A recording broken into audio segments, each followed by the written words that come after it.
The eye with which I see God is the same eye with which God sees me. With this single line, Meister Eckhart expressed the idea that shaped his entire philosophy, that the deepest part of the human soul and the deepest reality of God are not separated, but connected. For medieval Europe, this wasn't just unusual. It challenged the entire spiritual framework of the time. Eckhart was a Dominican friar, a respected scholar, and a popular preacher. But he taught that ordinary people, not just theologians or monks, could experience the divine within their own consciousness. Centuries later, Carl Jung saw in Eckhart a thinker who understood the inner life, with remarkable psychological clarity long before psychology became a discipline. But in Eckhart's own lifetime, these ideas brought suspicion, and ultimately a charge of heresy. So let's take a closer look at what Eckhart actually taught and why his ideas were seen as so dangerous. Meister Eckhart was born around the year 1260 in what is now Germany. He joined the Dominican order as a young man, studied theology at the highest level, and eventually earned the title Meister or Master, the medieval equivalent of a doctorate. He held important roles: teacher, administrator, preacher. But what truly set him apart was his ability to speak about complex spiritual ideas in a way ordinary people could understand. Instead of preaching about fear, guilt, or punishment, Eckhart focused on inner transformation, on the possibility that every person contains a direct link to the divine. He believed spiritual life wasn't primarily about rituals or rules, but about what happens inside the soul.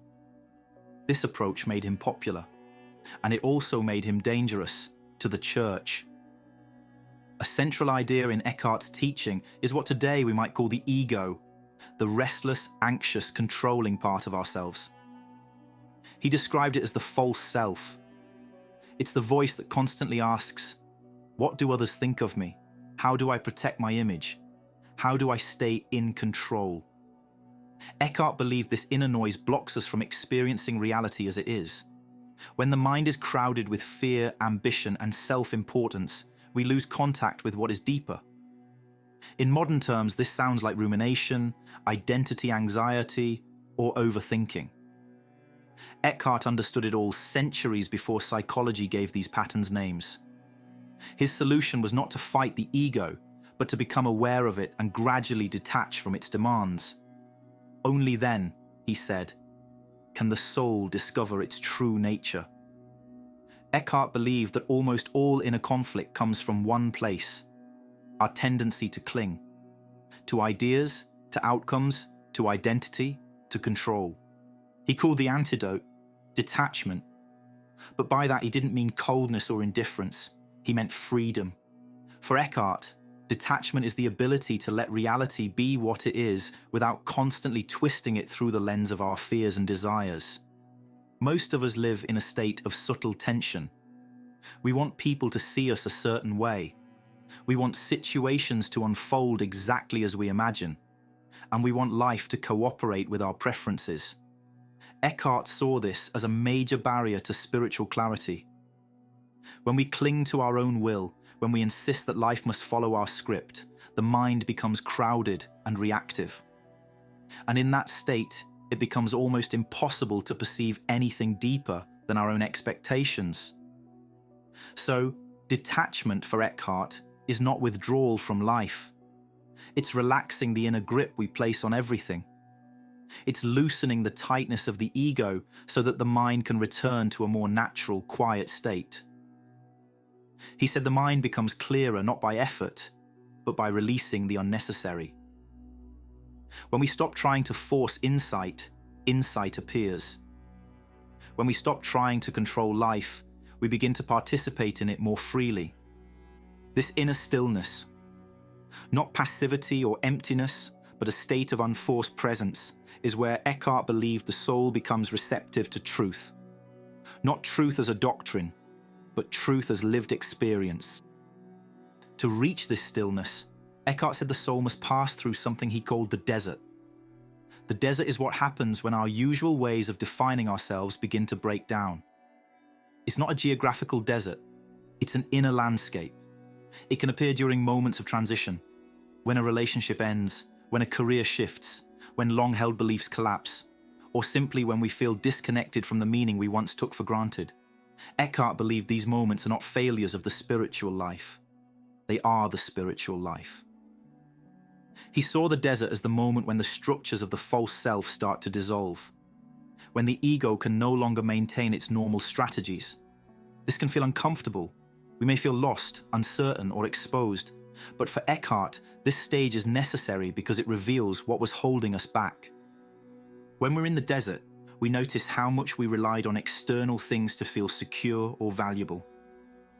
We see how much of our identity was built on approval, habits, and roles. The desert exposes these layers, not to punish us, but to free us. It's the place where the soul becomes honest, where illusions loosen their grip, where we discover that the center we were searching for is not something added to us, but something uncovered. Eckhart believed that when all the noise falls away and the soul stands without its usual supports, it becomes capable of recognizing a deeper foundation. He called this the ground of the soul, a kind of inner depth that is always present, but often hidden beneath the surface activity of the mind. Passing through the desert means reaching this ground, not by striving, but by seeing what remains when everything superficial is stripped away. For many modern people, this sounds surprisingly familiar.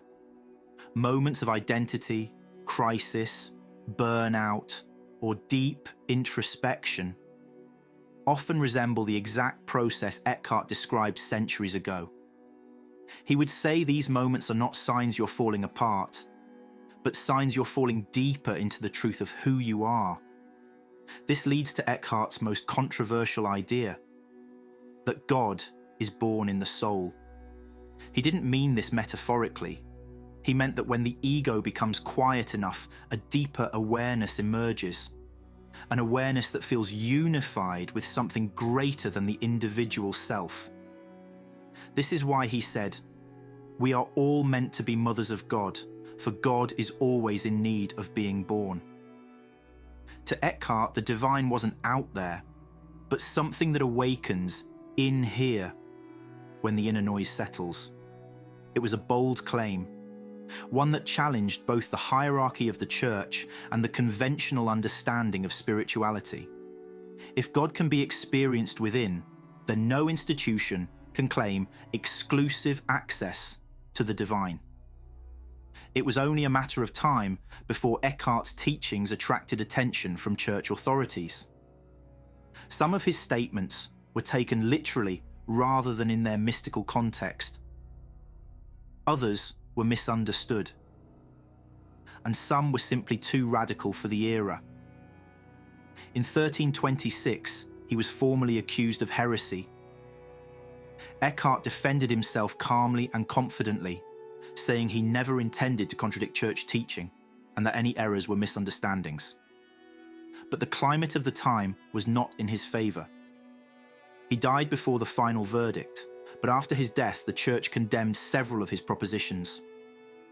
His voice, officially at least, was silenced. But the ideas were too powerful to disappear. Eckhart's ideas were so unusual for his time that centuries passed before the world could fully appreciate them. But when modern thinkers rediscovered his work, many of them were stunned by how far ahead he was. Martin Heidegger, one of the major philosophers of the 20th century, believed Eckhart had uncovered the essence of being itself. He saw in Eckhart's teaching on letting go a depth that even the Greeks hadn't reached, and considered him one of the earliest thinkers of true interior freedom. Carl Jung approached Eckhart from another angle. To Jung, Eckhart was someone who understood the collapse of the ego and the awakening of a deeper self long before those ideas had names. Jung believed Eckhart described inner transformation more precisely than many modern psychologists. Daisetsu Teitaro Suzuki, the great Zen scholar, saw in Eckhart's teaching a remarkable resonance with Zen Buddhism. He argued that Eckhart's ideas on detachment, inner openness, and the dissolving of the ego come very close to the Zen understanding of awakening. Even Erich Fromm, the social philosopher, turned to Eckhart as an antidote to modern anxiety. He saw in Eckhart a form of spirituality without superstition, a focus on inner experience rather than external authority. Across the centuries, poets, mystics, and philosophers, from Rilke and Hesse to John of the Cross and Paul Tillich, felt the same thing. Eckhart wasn't preaching doctrine. He was pointing toward an experience of profound inner freedom. And that's why his voice continues to resonate today, because he speaks directly to something timeless in the human soul. We live in a world of endless distraction, constant notifications, pressure, comparison, and noise. Eckhart's insights cut through all of that. He teaches that clarity is found not by adding more to our lives, but by removing what obscures our inner center. He teaches that spiritual growth is not about fear or obligation, but about discovering a deeper dimension of ourselves. And he teaches that the divine is not distant or abstract, but encountered in the quiet depth of one's own soul. This is why his wisdom continues to resonate. If you found value in this video, please hit the thumbs up button and subscribe. It really helps the channel. And join us on our journey of discovering ourselves, the world around us, and the greatest minds and ideas. Thank you very much for watching.